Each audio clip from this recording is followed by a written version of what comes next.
Hello, sixth grade science class. This is Miss Mann, and I'm going to quickly talk to you about the lab that we are going to be doing. So, the lab title is, what is it made out of anyway, right? You're going to write out your hypothesis. First, we're going to go over the purpose, and that is, one of the main identifiers of metal is their density. How can we calculate density? Well, that's the purpose of this lab. The goal of this lab is to measure various metallic objects' density, then use that information to determine the identity of the metal. All right, so first, we always start out with a hypothesis. My hypothesis, which one do you think is the lightest ball is made out of, and what do you think the heaviest ball is made out of? I want complete sentence. So I think the lightest ball is going to be made out of magnesium. I think the heaviest ball is going to be made out of aluminum.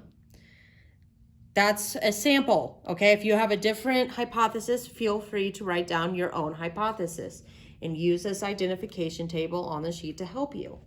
Now, first thing is I need to teach you how to do the density equation. Hopefully you filled out the doodle notes already, and that'll assist you with this equation. So I have the density triangle set up here.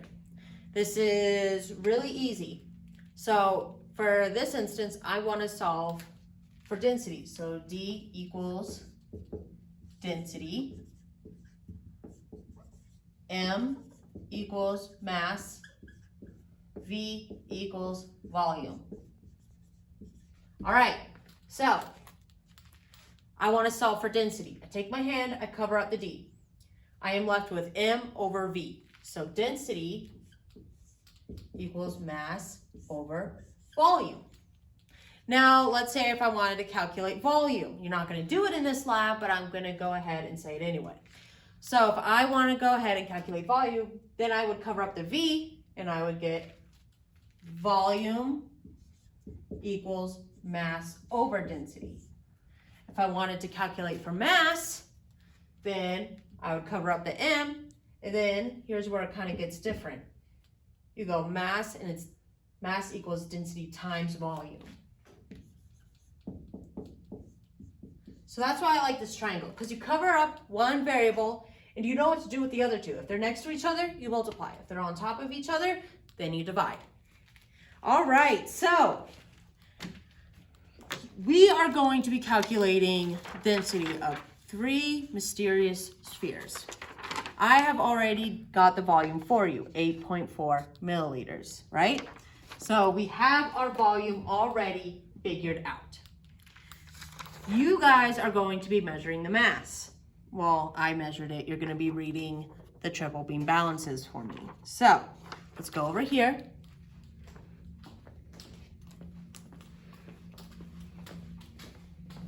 Here is our first ball. This is ball A. This is my density ball A.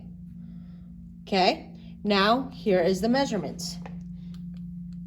Keep close mind. Where is the 10 slider at? Where is the 100 slider at? Where is the 1 slider at? Excellent. This is ball B. Here's what it looks like, and here are the measurements. We have 0, 100s. Measure the 10s and the 1s. Excellent. Now let's go to C. Here's ball C. Now, here is the measurements. Beautiful.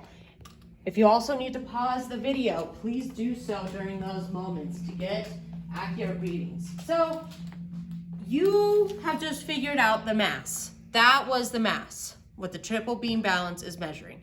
So say on the triple beam balance, I got a mass of 22.6. And my volume equals 2 milliliters. All right? So I know my equation. I know that I have to use density equals mass over volume. So my mass, so D equals mass, that's 22.6 over 2 milliliters. My density, remember put grams, my density is going to be 22.6 divided by 2 is 11.3 grams per milliliter, all right? Now, once you have the density done, you are going to catalog it right here, right? You're gonna write down your mass right here. You're gonna write your density down right here. Now, once you have your density, you are going to look at these table of values and see which one is closest. So for instance, I got 11.3. So the ball that had the mass of 22.6 and a density of 11.3 is made out of lead, right?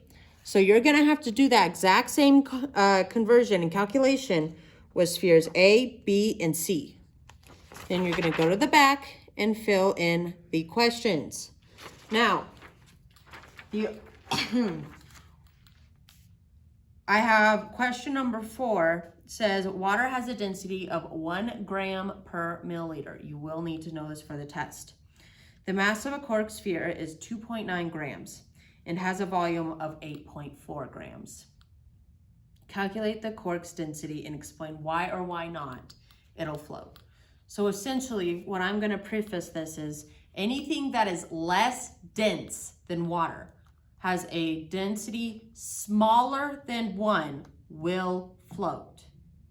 Anything that has a density greater than 1 will sink in water, all right? So if I had something with a density of 1.3, it would sink in the water. If I had something of a density of 0.5, then that would float in the water. All right, so that is this week's lab. I hope you understand it.